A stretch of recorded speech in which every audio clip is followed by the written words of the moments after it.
Hello, Kyle Bradshaw here, and welcome to this Cruiser Customizing Tip of the Week.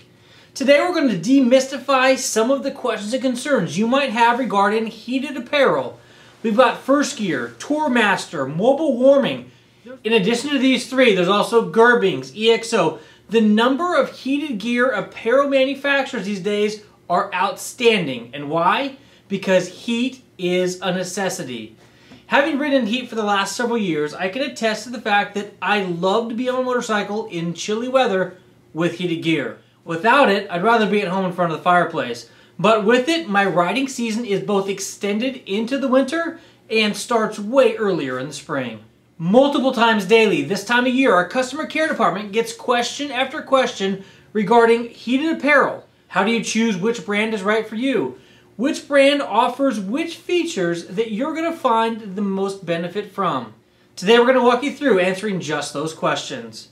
Before we get in too deep, there's a couple ways that you can solve common problems if you only are experiencing cold or discomfort in one area.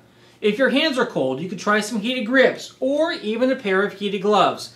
That's probably the least expensive option in order to get your hands warm while on the motorcycle. If your core often gets cold, a heated jacket or a heated vest will absolutely eliminate that problem. If your legs and shins get cold, you can add an undergarment or a chap over the top that's heated that will eliminate that problem as well. One of the first questions people ask is, how do the heated products hook to my motorcycle? There are several different options, but the ring terminal is probably the most common choice. This hooks positive and negative to your battery, and then the pigtail goes out to a location that you could then attach your controller to. There are a couple other options as well. You can go to a cigarette lighter adapter or 12-volt adapter, such as this one here. And in one or two select situations, I've seen people actually running their heated gear off a pair of alligator clips. Not the most secure way to do it, but it can work in a pinch. Speaking of battery tender connector, if you already have one of those installed in your motorcycle, you do not need to install another ring terminal. Simply get this adapter here that has your battery tender connector on one side and the heated gear element on the other.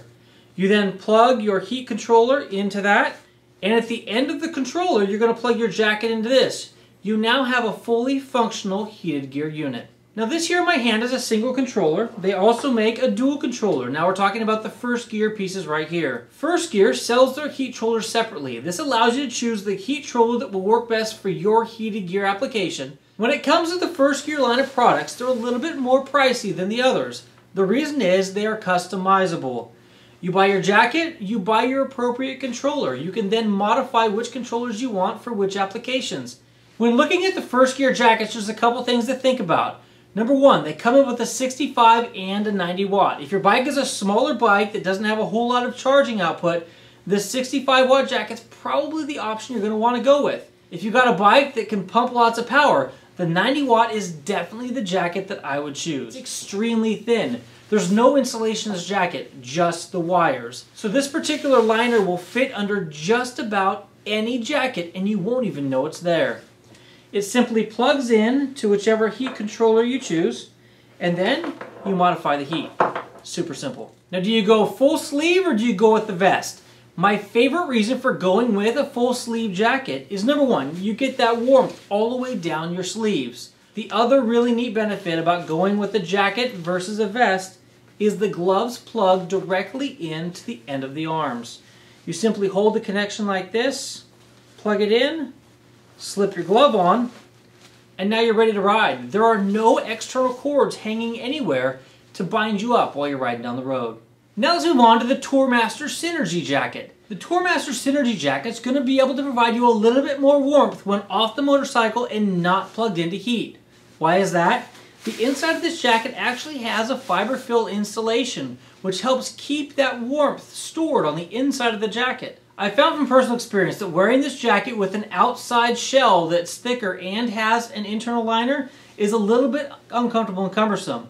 But if I take that liner out of the shell and use this as the only other liner in the jacket, I found it works extremely well. Another thing of note for the TourMaster Synergy jacket is for just over $200, you're going to get the whole shebang.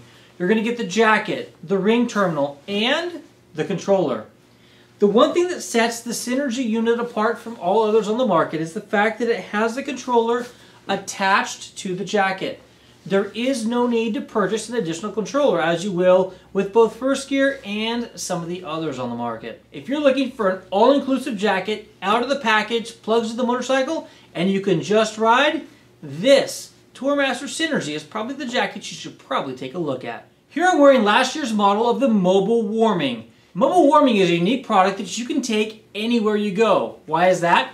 It runs off of a battery instead of being plugged into a motorcycle. Click this button for 25, 50, 75, or 100% power. I can get several hours of use in high mode and up to 7 hours of use if I only use 25%. Now when this battery wears out, what do? I recommend you always carry a second battery with you so you never get caught without heat. You then disconnect your battery, you then plug your wall charger into the wall, plug it into the battery, and there you go. There's also an accessory plug that allows you to use the 12-volt adapter inside your car. Very handy if you're traveling in the car on a road trip and you want to stay warm whenever you get out of your car to take a look at what's going on around. Now one thing to note on the Mobile Warming units is that there are not electric wires running all over. There are simply 3 carbon patches, one on each chest and one on your back. These 3 patches allow heat to transfer into 3 of the most prominent points in your body, allowing your blood to warm up and circulate throughout your body. This allows the garment to keep your body warm with a small contact area and energy preservation. There's a couple of the main points covered from each of the jackets. FirstGear, thin, light, fits under any jacket and has controllers that are purchased separate. TourMaster feels more like a thick windbreaker, great to be used without any other liners inside your jacket. Comes complete with the controller and ring terminal. Everything you need out of the box, you're set. One shot, you're done. Mobile Warming, great for on the motorcycle as well as off the motorcycle.